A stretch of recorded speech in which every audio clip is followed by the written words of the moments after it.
We've already talked about the process from going from DNA to messenger RNA, and we call that process transcription, and this occurs in the nucleus. And then that messenger RNA makes its way outside of the nucleus, and it attaches to a ribosome, and then it is translated into a protein. It is translated into a protein. And so you could say that this part right over here, this is happening as this is being facilitated by a ribosome, or it's happening at a ribosome. With that high-level overview, I now want to think a little bit in more detail about how this actually happens, or the structure of things where this happens inside of a cell. And so I'm going to now draw the nucleus in a little bit more detail so that we can really see what's happening on its membrane. So this right over here, this over here is the nucleus. Actually, let me draw it like this. And instead of just drawing the nucleus with one single line, I'm going to draw it with two lines because it's actually a double bilipid membrane. So this is one bilipid layer right over here, and then this is another one right over here. And I'm obviously not drawing it to scale. I'm drawing it so that you can get a sense of things. So each of these lines that I'm drawing, if I were to zoom in on this, so if I were to zoom in on each of these lines, so let's zoom in. And if I got a box like that, you would see a bilipid layer. So a bilipid layer looks like this. You have the circle as a hydrophilic end, and those lines are the fatty hydrophobic ends. So that's our bilipid layer. So that's each of these lines that I have drawn. Each of them are a bilipid layer. So the question is, well, how does the mRNA, obviously you have all this transcription going on, you have the DNA, you have the mRNA, it's all in here in this big jumble of chromatin inside the nucleus. How does it make its way outside of this bilipid, outside of this double bilipid layer? And the way it makes its way out is through nuclear pores. So a nuclear pore is essentially a tunnel, and there are thousands of these, is a tunnel through this bilipid layer. So, and the tunnel is made up of a bunch of proteins.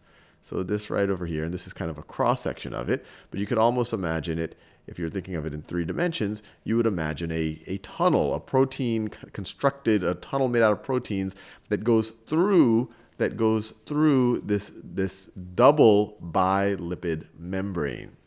And so the mRNA can make its way out. The mRNA can make its way out and get to a free ribosome,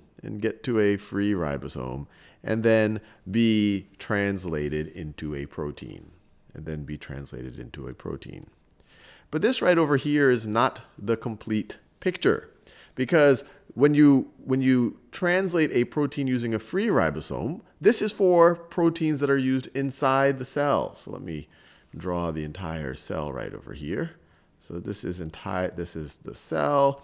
This right over here is the cytosol of the cell, cytosol. And you might be sometimes confused with the term cytosol and cytoplasm. Cytosol is all the fluid between the organelles. Cytoplasm is everything that's inside the cell. So it's the cytosol and the organelles, and the stuff inside the organelles is the cytoplasm. So cytoplasm is everything inside of the cell. Cytosol is just the fluid that's between the organelles. So anyway, the free ribosome over here, this translation is good for proteins used within the cell itself. The proteins can then float around the cytosol and used in whichever way is appropriate. But how do you get protein outside of the cell, or even inside the cellular membrane? Not within the cell, but embedded in the cell membrane or outside of the cell itself. And we know that cells communicate in all sorts of different ways, and they produce proteins for other cells or for use in the bloodstream or whatever it might be. And that's what we're going to focus on in this video. So contiguous with this what's called the perinuclear space right over here. So the space between these two membranes. So you have this perinuclear space between the inner and outer nuclear membrane. Let me just label that. That's the inner nuclear membrane. That's the outer nuclear membrane. You could continue this outer nuclear membrane, and you and you get into these kind of flaps and folds and bulges. And this right over here is considered a separate organelle. So you get this thing that looks like this, and I'll just do it the best that I can draw it. And this right over here is called the endoplasmic reticulum. So this right here is endoplasmic reticulum, which I've always thought would be a good name for a band. And the endoplasmic reticulum is key for starting to produce and then later on package proteins that are either embedded in the cellular membrane or used outside of the cell itself. So how does that happen? Well, the endoplasmic reticulum really has two regions. It has the rough endoplasmic reticulum, and the rough endoplasmic reticulum has a bunch of ribosomes. So that's a free ribosome right over here. This is an attached ribosome. This is a ribosome. These are ribosomes that are attached to the membrane of the endoplasmic reticulum. So this region where you have attached ribosomes right over here, that is the rough endoplasmic reticulum. I'll call it the rough ER for short, perhaps an even better name for a band. And then there's another region, which is the smooth endoplasmic reticulum. And the role that this plays in protein synthesis, or at least getting proteins ready for the outside of the cell, is you can have messenger RNA, right? Let me do that in that lighter green color.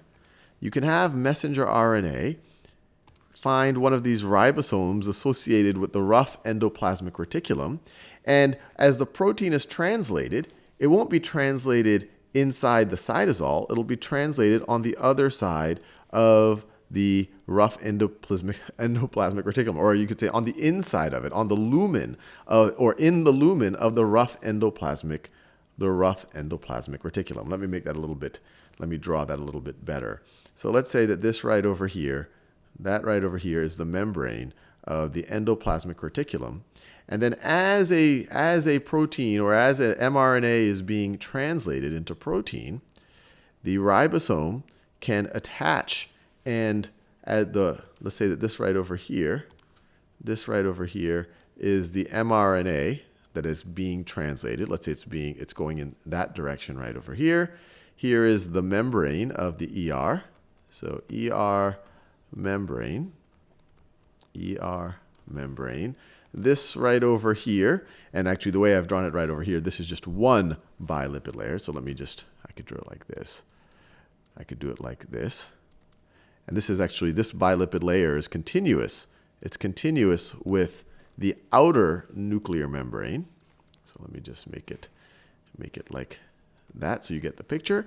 And then at some point in the translation process, the protein can be spit out on the inside. On the inside, as it's being translated, it can be spit out on the inside of the endoplasmic reticulum. So this is the lumen. This is the ER lumen right over here. So we're inside the endoplasmic reticulum here. Here we're outside. Here we're outside in the cytosol. In the cytosol, outside in the cytosol. So that way you get the protein now inside the ER, inside the endoplasmic reticulum, and it can travel through it. And at some point it can bud off. So let's say, imagine the protein is right over here. And the smooth endoplasmic reticulum has many functions, and I won't get into all of the depth of how it's involved. But at some point, that protein can bud off. And so let me draw a budding off protein. So let's say this is the membrane of the endoplasmic reticulum, and a protein, let's say, ends up